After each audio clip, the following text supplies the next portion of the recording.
Assalamualaikum warahmatullahi wabarakatuh. Di sini saya akan menjelaskan tentang aspek hukum tipikor pengadaan barang dan jasa konstruksi. Tugas ini disusun untuk memenuhi tugas mata kuliah hukum pembangunan yang diampu oleh dosen Bapak Nasiin Fakih, sarjana teknik, master teknik.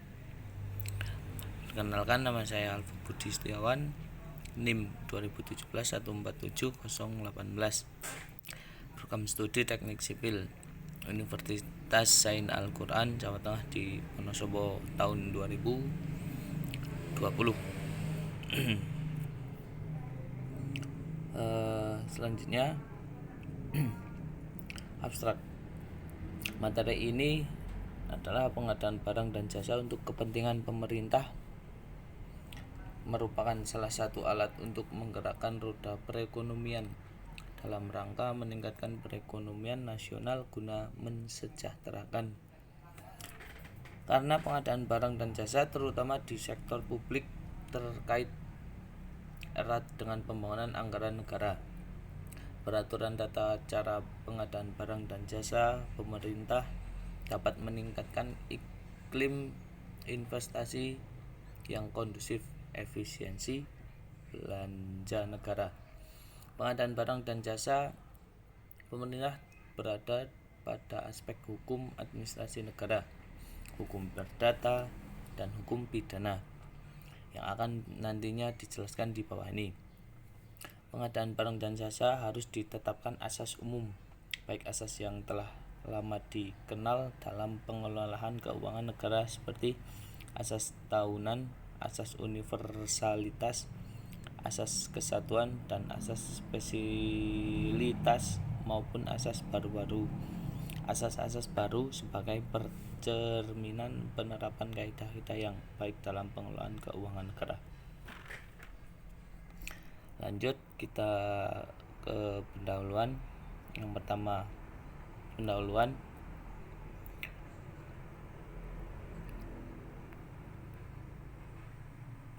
Pemerintah melakukan banyak usaha untuk meningkatkan mutu sumber daya manusia.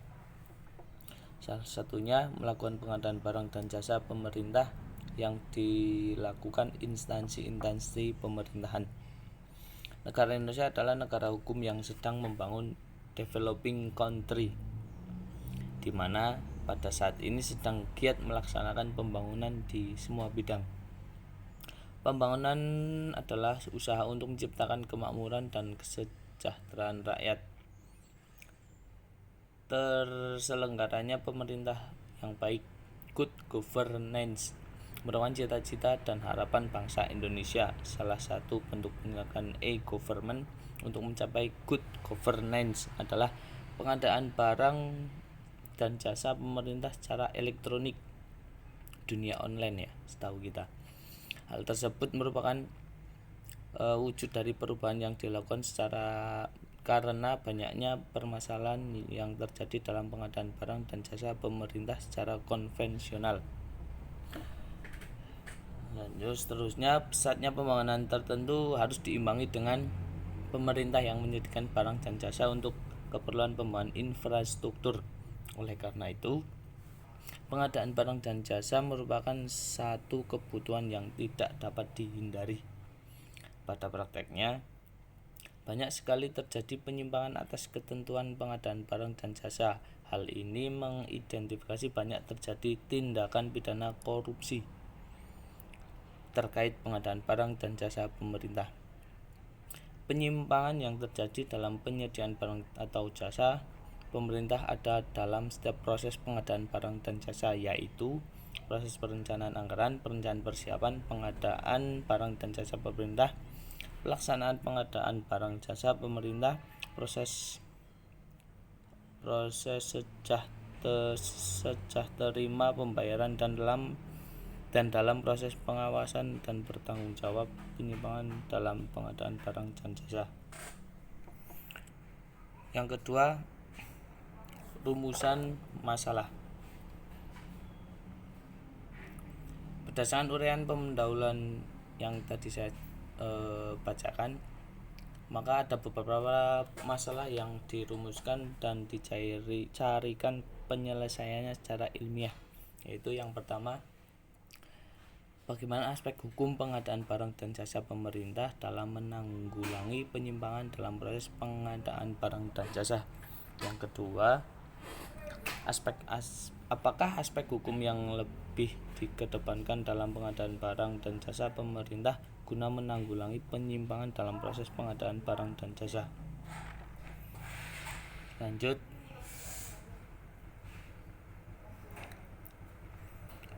ketiga, hasil penelitian dan analisis.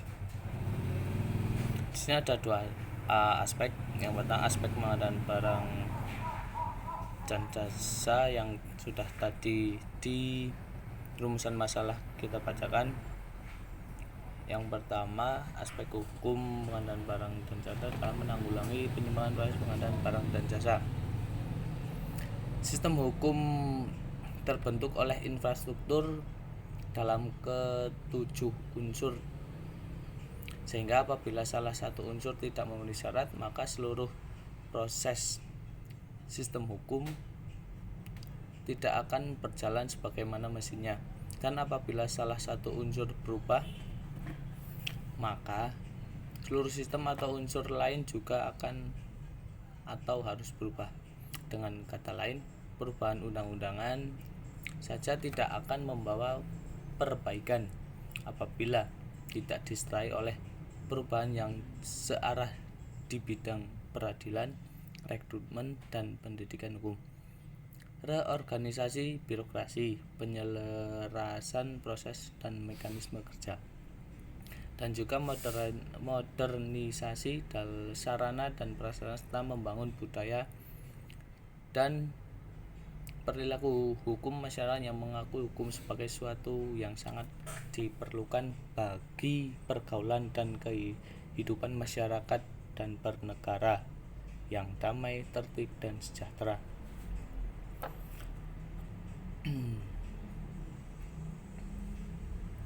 Yang tadi kan yang istilah dari hasil penelitian yang A ya. Oke, yang selanjutnya hasil aspek yang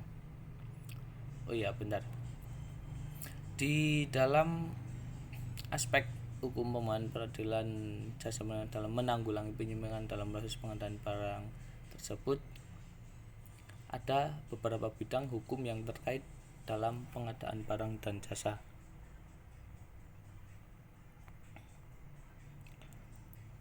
yaitu hukum administrasi negara, 2 hukum perdata, yang ketiga hukum pidana. Yang pertama, hukum administrasi negara. Dalam menemukan pengertian yang baik mengenai hukum administrasi negara, pertama harus ditetapkan bahwa hukum administrasi negara merupakan bagian dari hukum publik, yaitu hukum yang mengatur tindakan pemerintah dan mengatur hubungan antara pemerintah dengan warga negara atau hubungan antar organ pemerintahan.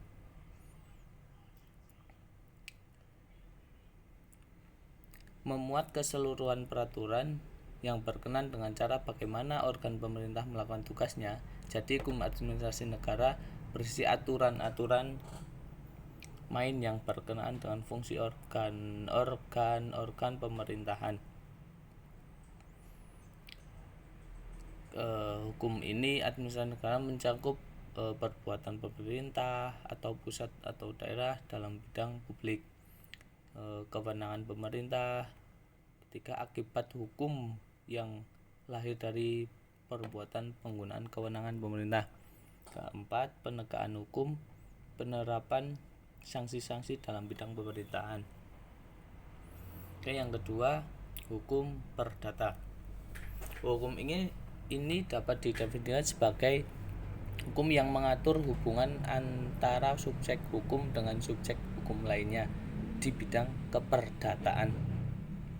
Maksudnya adalah lalu lintas hukum yang berhubungan antar individu dengan individu lain, seperti hubungan hukum dengan keluarga, perjanjian antar subjek hukum, termasuk hukum hubungan hukum di bidang pewarisan.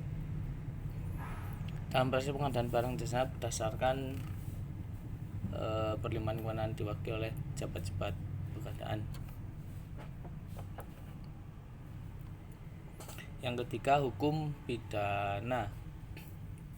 Hukum pidana mengatur hubungan hukum antara penyediaan dan pengguna sejak tahap persiapan sampai selesainya kontrak pengadaan barang dan jasa, atau kita sering dengar serah terima. Mulai tahap persiapan sampai dengan serta terima pekerjaan atau barang telah terjadi hubungan hukum, yaitu hubungan hukum pidana. Hukuman pidana atau the criminal law lazim disebut sebagai hukum kriminal karena persoalan yang diaturnya adalah mengenai tindakan yang terdapat kesejahteraan berhubungan dengan dalam masalah hubungan yang mengatur barang dan jasa. Ruang lingkup tindakan perubahan yang dilakukan baik pengguna jasa, barang dan jasa maupun penyedia adalah segala perbuatan atau tindakan yang melawan hukum. Artinya bahwa tindakan perbuatan dan dalam pengadaan barang dan jasa tidak sesuai dengan peraturan perundang-undangan mulai tahap persiapan saling selesai berakhir kontrak. Oke, lanjut ke aspek B. Lebih mengedepankan dalam pengadaan barang dan jasa penyimpangan dalam proses pengadaan barang dan jasa. Dasar aturan digunakan dalam pelaksanaan pengadaan barang dan jasa pemerintah termasuk dalam ranah hukum administrasi negara yang bersifat mengatur tata pelaksanaan pemerintah dalam menjalankan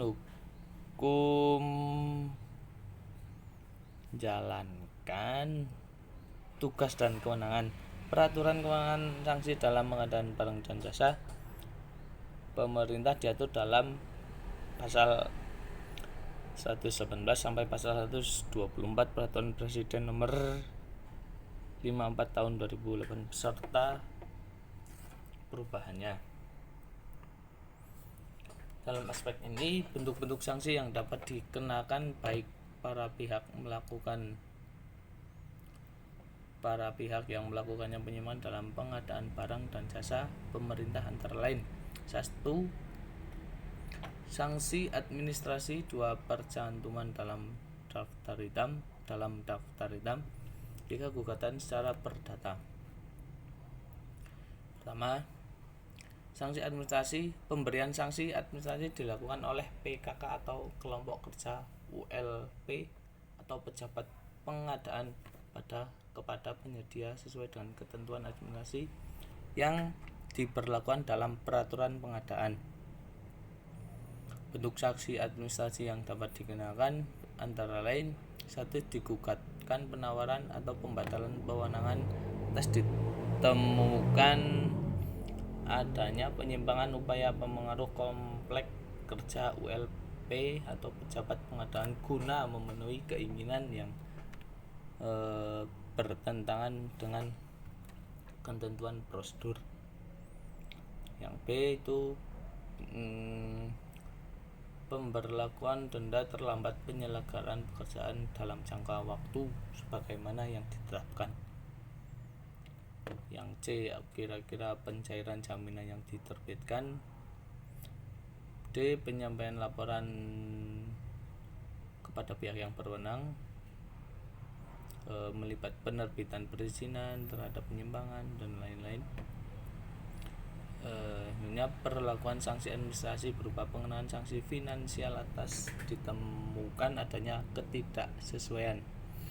F, kewajiban untuk menyesuaikan perencanaan ulangan dengan konsultasi biaya sendiri atas konsultan. Apabila yang dilakukan pelanggaran PKK, kelompok kerja atau pejabat pengadaan yang berstatus pegawai negeri, maka jika ditetapkan oleh yang telah melakukan pelanggaran maka berlaku sanksi yang diatur dalam aturan kepegawaian yang diberikan oleh pihak yang mempunyai kewenangan untuk menertibkan sanksi seperti teguran, penundaan kenaikan pangkat, pembebasan dari jabatan, dan pemberhentian sesuai dengan peraturan kepegawaian. Yang kedua, pencantuman dalam daftar hitam. Pemberian sanksi percantuman dalam daftar hitam kepada penyedia dilakukan oleh PA atau KPA setelah mendapatkan masukan dari PPK, kelompok kerja, ULP, atau pejabat pengadaan sesuai dengan ketentuan. Proses pemilihan barang dan jasa. Penyediaan barang jasa dapat dikenakan sanksi blacklist. Blacklist ini apabila yang pertama, terbukti melakukan KKN atau kecurangan. Kedua, mempengaruhi ULP, unit layanan pengadaan, pejabat pengadaan, atau PPK dalam istilah penjabat pembuat komitmen atau pihak lain yang berwenang dalam bentuk dan cara apapun. Yang C, mempengaruhi ULP, pejabat pengadaan, pihak lain yang berwenang dalam bentuk dan cara apapun, baik langsung maupun tidak langsung. Yang D, melakukan persengkongkolan. Ya, mungkin dari ini kita sudah paham ya. Yang E, membuat dan menyampaikan dokumen atau keterangan lain yang tidak benar, mempengaruhi persyaratan yang ditentukan oleh dalam dokumen pengadaan. F, mengundurkan diri dari pelaksanaan kontrak. G, mengundurkan diri dari masa penawarannya. H, menolak untuk menaikkan nilai jaminan pelaksanaan. I, memalsukan data tentang tingkat komponen dalam negeri, mengundurkan diri bagi pemenang cadangan, mengundurkan diri dari pelaksanaan penandatangan kontrak dan alasan tidak dapat bertanggung jawab. Oke, yang terakhir dari poin 3, gugatan secara perdata adalah pengajuan yang diajukan oleh penggugat kepada ketua pengadilan yang berwenang yang memuat tuntunan hak di dalam pengaduan suatu sengketa dan sekaligus merupakan dasar landasan pemerintah perkara dan pembuktian kebenaran suatu hak. Gugatan mengandung sengketa konflik yang harus diselesaikan dan diputus oleh pengadilan.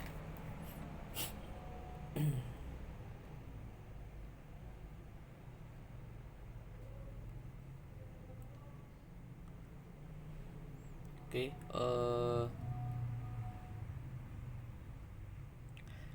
mungkin yang poin 4 ini kurang saya nulis ya. Yang 4 itu dituntut ganti rugi. Langsung saya jelaskan, pemberlakuan tuntut ganti rugi dalam pelaksanaan pengadaan barang jasa dapat dikenakan berupa: pertama, terjadi pelanggaran atau kecurangan dalam proses pengadaan barang dan jasa. Yang kedua, ganti rugi yang dibayar oleh PPK kalau terlambatan pembayaran atas sebesar hubungan terdapat nilai tagihan yang terlambat bayar berdasarkan tingkat suku bunga yang berlaku.